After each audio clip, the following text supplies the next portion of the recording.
नमस्कार दोस्तों, advance class online platform पे मैं ब्रजेश कुमार करंट अफेयर्स के साथ आपका स्वागत करता हूं। दोस्तों तैयार जेईई करंट अफेयर्स के बेहतरीन क्वेश्चंस बेहतरीन जानकारी के साथ। आइए देखते हैं पहला क्वेश्चन। देखिए पहला क्वेश्चन, हाल ही में अमेरिका द्वारा किन देशों के साथ क्वाड ग्रुपिंग बनाने की घोषणा की गई है। दोस्तों ध्यान रखिएगा दोस्तों, क्वाड ग्रुपिंग इसकी फुल फॉर्म होगी क्वाड्रिलेटरल सिक्योरिटी डायलॉग।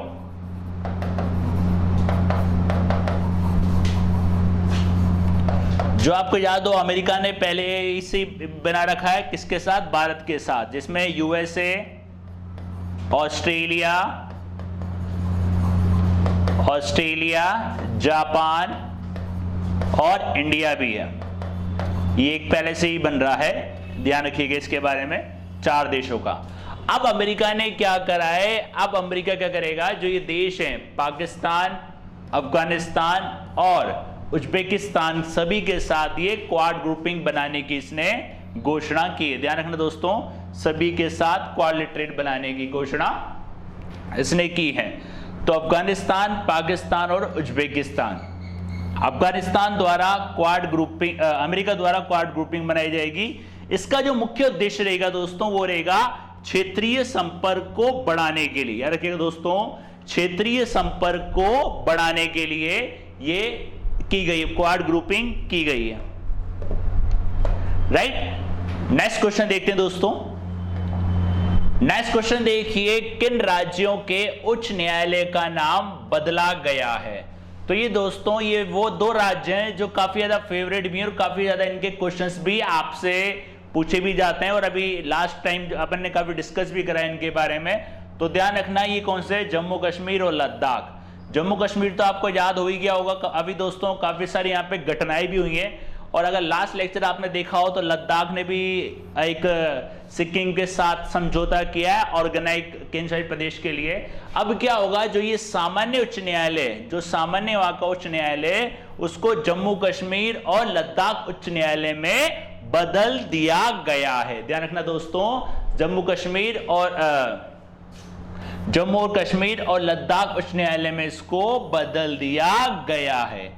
याद रखिएगा, सामान्य उच्च न्यायालय को एक उच्च न्यायालय में बदला गया है, और यह आदेश केंद्रीय कानून और न्याय मंत्रालय द्वारा अधिसूचित किया गया है। तो ध्यान रखना दोस्तों, कौन सा है? जम्मू कश्मीर और लद्दाख। इनके बारे में आप ज्यादा ध्यान रखें, और लेक्चर अगर आप कंटिन्यू देख रहे हैं दोस्तों, तो जम्मू कश्मीर और लद्दाख में काफी कुछ घटनाएं भी हुई हैं जिनके बारे में आपको वर्तमान मतलब करंट अफेयर्स में बताया भी गया है।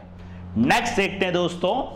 नेक्स्ट देखिए, किसे ओलंपिक लॉरेल पुरस्कार? दोस्तों ओलंपिक, अब जहां तक कि मैं समझता हूं, अगर आप कंटिन्यू लेक्चर देख रहे हैं तो ओलंपिक के काफी सारे क्वेश्चंस भी आपके तैयार हो गए होंगे, और ओलंपिक से काफी सारे क्वेश्चंस आने की भी संभावनाएं आगामी प्रतियोगी परीक्षाओं में, लेटेस्ट जो भी एग्जाम आएंगे उनके तो ओलंपिक क्वेश्चन संबंधित क्वेश्चंस आएंगे ही आएंगे, क्योंकि 23 जुलाई को ये शुरू होने वाले हैं। 2021 में सम्मानित किया जाएगा। इनका नाम है दोस्तों मोहम्मद यूनुस। ध्यान रखना दोस्तों, मोहम्मद यूनुस, ये ध्यान रखना कहां के दोस्तों? बांग्लादेश के। ये कहां के दोस्तों? बांग्लादेश के मोहम्मद यूनुस को सम्मानित किया जाएगा ओलंपिक लॉरेल पुरस्कार से, ओलंपिक लॉरेल पुरस्कार से। और यूनुस बांग्लादेश के ओलंपिक लॉरेंस पुरस्कार, और इनको दूसरी बार ट्रॉफी से सम्मानित किया जाएगा। ध्यान रखना दोस्तों, इनको दूसरी बार ये पुरस्कार से सम्मानित किया जाएगा। ये क्या होता है? 5 साल पहले खेल के माध्यम से संस्कृति, शिक्षा, शांति और विकास के प्रयासों को मान्यता देने के लिए बनाया गया था। कब? 2016 में। ध्यान रखना दोस्तों, 2016 में पहली बार ये दिया गया था। 2016 के कहां हुए थे दोस्तों? आपके ये हुए थे Rio de Janeiro. Rio de Janeiro कहां पे? ब्राजील में। ध्यान रखना दोस्तों, कहां हुए थे? ब्राजील में। और अभी वर्तमान के ओलंपिक का दोस्तों याद हो ही गया होगा आपको, कहां पे? टोक्यो में। राइट दोस्तों, ध्यान रखना, टोक्यो जापान में। उससे संबंधित काफी सारा डिस्कस भी हो चुका है। एक बार दोबारा से रिवीजन भी कर लेंगे अपन ओलंपिक गेम्स का। राइट, नेक्स्ट देखते हैं दोस्तों, नेक्स्ट देखिए भारत का पहला भिक्षु फल, भारत का पहला, इसको बोलते हैं मोंग फ्रूट, ध्यान रखना दोस्तों, मोंग फ्रूट। भिक्षु फल उत्पादन अभ्यास किस राज्य में शुरू हुआ है? ये शुरू हुआ है दोस्तों हिमाचल प्रदेश के कुल्लू में, हिमाचल प्रदेश के कुल्लू में ये शुरू हुआ है, ध्यान रखना दोस्तों, हिमाचल प्रदेश के कुल्लू में। अब ये जो फल है दोस्तों, ये फल क्या होता है, ये आप देख सकते हो, ये फल 16 से 20 डिग्री से औसत तापमान पर पहाड़ी क्षेत्रों में पैदा होता है, ध्यान रखना दोस्तों, पहाड़ी क्षेत्रों में पैदा होता है, और इसकी पैदावार से आर्थिक ग्रोथ होगी, मतलब आर्थिक तरक्की, मतलब 3 से 3.5 लाख पर हेक्टेयर पे इसकी ग्रोथ होने की संभावना है। तो इसका एक परीक्षण किया गया है। तो कुल्लू शहर में शुरू होगा भारत का पहला भिक्षु फल उत्पादन अभ्यास, ध्यान रखना दोस्तों, भिक्षु फल उत्पादन अभ्यास, ये आपको पहाड़ी क्षेत्रों में ज्यादा देखने को मिलेगा, भिक्षु फल मोंग फ्रूट, ध्यान राइट दोस्तों, इसको बोलते हैं मोंग फ्रूट। तो हिमाचल प्रदेश के कुल्लू में ये भिक्षु फल उत्पादन अभ्यास शुरू होगा, राइट। नेक्स्ट देखते हैं दोस्तों, नेक्स्ट देखिए किस आईआईटी द्वारा कैंसर पैदा करने वाले परिवर्तनों की पहचान के लिए एनबी ड्राइवर नामक मॉडल तैयार किया गया है। अब कैंसर के अंदर कोई भी परिवर्तन जो भी होता है किस तरीके से होता है, तो उसकी पहचान के लिए तैयार किया गया एनबी ड्राइवर नामक एक मॉडल। ये एक प्रकार का गणितीय मॉडल है, ये एक प्रकार का, ध्यान रखना दोस्तों, गणितीय मॉडल है जिसकी पहचान करके मतलब सही इलाज को लिया जा सकता है। तो इसको तैयार किया है दोस्तों किसने, आईआईटी मद्रास ने, ध्यान रखना दोस्तों, आईआईटी मद्रास ने, राइट, आईआईटी मद्रास ने इसको तैयार किया है। तो आईआईटी मद्रास कैंसर पैदा करने वाले परिवर्तनों की पहचान के लिए एनबी ड्राइवर नामक एआई आधारित गणितीय मॉडल, ध्यान रखना दोस्तों, एआई आधारित गणितीय मॉडल, और इन परिवर्तनों के अंतर्निहित तंत्र को समझने से रोगी के लिए सटीक ऑन्कोलॉजी में सबसे उपयुक्त उपचार पहचानने में मदद मिलेगी। मतलब उसके लिए सबसे उपयुक्त उपचार कौन सा रहेगा, उसके लिए इसमें मदद मिलेगी। तो इसका आपको पूरा नहीं, बस ध्यान रखना है एनबी ड्राइवर एग्जाम के हिसाब से एआई आधारित, और ये गणितीय मॉडल पर है, किसके लिए तैयार की गई है दोस्तों, कैंसर परिवर्तनों में अंतर्निहित तंत्र के लिए, उसको समझने के लिए किसने तैयार की दोस्तों, ये आईआईटी मद्रास ने, राइट। नेक्स्ट क्वेश्चन देखते हैं, नेक्स्ट क्वेश्चन देखिए, WWF और यूएनईपी की एक रिपोर्ट के अनुसार टाइगर की कितने प्रतिशत आबादी संरक्षित क्षेत्रों से बाहर है। WWF और यूएनईपी की रिपोर्ट में के अनुसार टाइगर कितने प्रतिशत आबादी शहर से मतलब संरक्षित क्षेत्र से बाहर है, 50% आबादी, 45% आबादी, 35% आबादी, या 65% आबादी। अब दोस्तों WWF के बारे में आपको बता देता हूं, इसको बोलते हैं world wide fund for nature.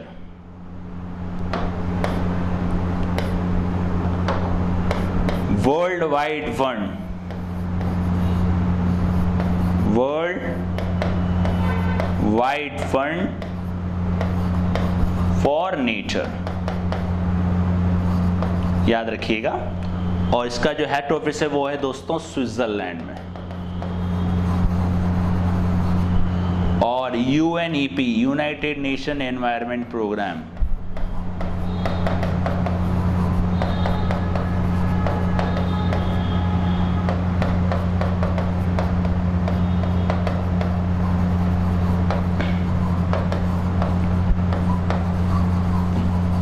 United nation environment programme, याद रखिएगा दोस्तों, united nation environment programme, right. इसका हेड ऑफिस है कहाँ पे दोस्तों, बताया था आपको, ये है आपका कहाँ पे, नैरोबी। नैरोबी कहाँ पे, केन्या के अंदर। अब इन्होंने बताया कि 35% बाघों की 35% जो आबादी है वो संरक्षित क्षेत्रों से बाहर है। क्योंकि क्या होता है दोस्तों, मानव पशु के संघर्ष में मानव पशु के संघर्ष में क्या होता है, 75% मतलब जंगली बिल्लियों की प्रजातियों पे फर्क पड़ता है, मतलब उन पे मानव पशु संघर्ष में क्या होता है, काफी प्रजातियां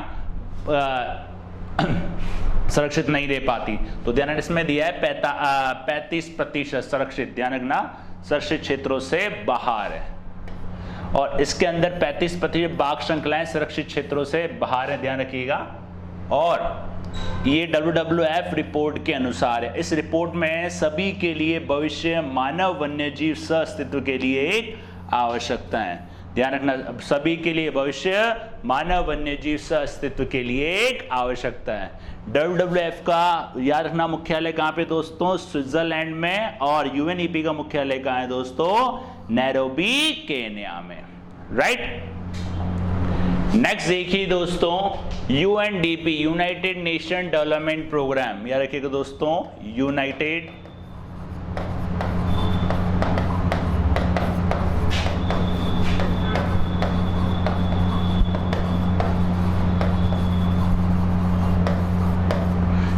नेशन डेवलपमेंट प्रोग्राम इक्वेटर पुरस्कार किन 2 भारतीय संगठनों को दिया गया है। एक संगठन है आपका पंजू गुडिनियर और एक है स्नेकुज ट्रस्ट, इन दोनों को ये दिया गया है, ध्यान रखना दोस्तों, इन दोनों को ये दिया गया है।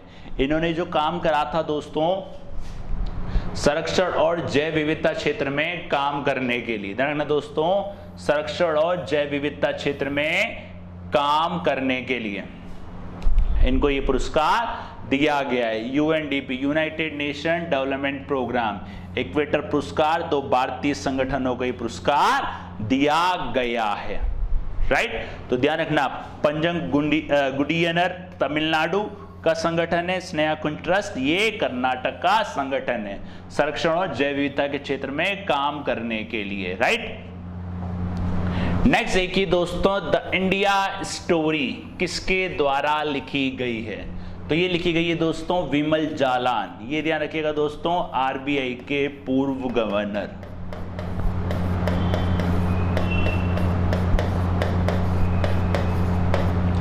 ये 1997 से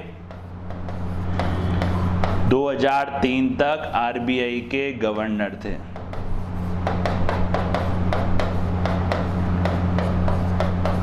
याद रखिएगा, RBI के पूर्व गवर्नर कौन थे दोस्तों, विमल जालान, ध्यान रखना दोस्तों, विमल जालान, इनके द्वारा ये बुक लिखी गई है। विमल जालान, विमल भी बोलते हैं इनको, बीमल भी बोलते हैं, बीमल, कहीं बीमल ही मिलेगा आपको। द इंडिया स्टोरी पुस्तक भारत के आर्थिक विकास पर केंद्रित है, यह पुस्तक भारत के आर्थिक विकास पर केंद्रित है और इसका उद्देश्य भारत की राजनीतिक अर्थव्यवस्था के भविष्य के लिए उदाहरण पेश करना है, ध्यान रखना दोस्तों, इसका उद्देश्य भारत की राजनीतिक अर्थव्यवस्था के भविष्य के लिए उदाहरण पेश करना है, राइट। तो कौन सी दोस्तों, विमल जालान ने लिखी है द इंडिया स्टोरी। नेक्स्ट देखिए दोस्तों, किस राज्य द्वारा एक ब्लॉक एक उत्पाद योजना शुरू की गई है, शुरू करने की घोषणा की गई है, तो ये राज्य दोस्तों आपका हरियाणा। हरियाणा के द्वारा एक ब्लॉक एक उत्पाद मतलब औद्योगिक गतिविधि को बढ़ावा दिया जाएगा पर्टिकुलर एक ब्लॉक से, ध्यान रखिएगा दोस्तों, कौन सा राज्य है, हरियाणा। एक ब्लॉक एक उत्पाद योजना ग्रामीण क्षेत्रों में छोटे उद्योगों को प्रोत्साहित करने और बढ़ावा देने के लिए, ध्यान रखना दोस्तों, ग्रामीण क्षेत्रों में छोटे उद्योगों को प्रोत्साहित करने और बढ़ावा देने के लिए, और इस योजना के तहत हर ब्लॉक को किसी न किसी औद्योगिक दृष्टि से जोड़ने की योजना है, औद्योगिक दृष्टि से जोड़ने की इसको योजना है, ध्यान रखिएगा दोस्तों, इस योजना के तहत हर ब्लॉक को किसी न किसी औद्योगिक दृष्टि से जोड़ने की योजना है, राइट, याद रखिएगा। विज्ञान अन्वेषण दिवस कब मनाया जाता है, विज्ञान अन्वेषण दिवस दोस्तों मनाया जाता है 20 जुलाई को, यह मनाया जाता है दोस्तों 20 जुलाई को, और इसी दिन 1969 में मनुष्य ने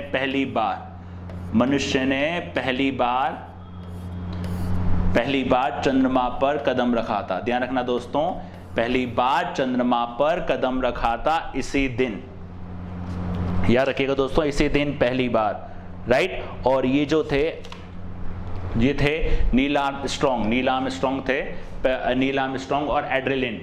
इन्होंने चंद्रमा पर पहली बार कदम रखा था 20 जुलाई को। चंद्रमा दिवस भी कहा जाता है। कब था ये दोस्तों? 1969, इसी दिन पहली बार। और इस दिवस की उत्पत्ति मनुष्य द्वारा पहली बार चंद्रमा पर चलने की तारीख से हुई है। पहली बार चंद्रमा पर चलने की तारीख से इसकी शुरुआत हुई है। और नील आर्मस्ट्रॉन्ग और एडविन, ध्यान रखना, नील आर्मस्ट्रॉन्ग और एडविन पहले व्यक्ति थे जिन्होंने चंद्रमा की धरती पर कदम रखा था। तो इसलिए मनाया जाता है साइंस एक्सप्लोरेशन डे। कब मनाया जाता है दोस्तों? 20 जुलाई को, राइट। ये थे 10 क्वेश्चन, 10 बेहतरीन जानकारी के साथ। मिलते हैं नेक्स्ट क्लास में नेक्स्ट क्वेश्चन के साथ। तब तक के लिए धन्यवाद।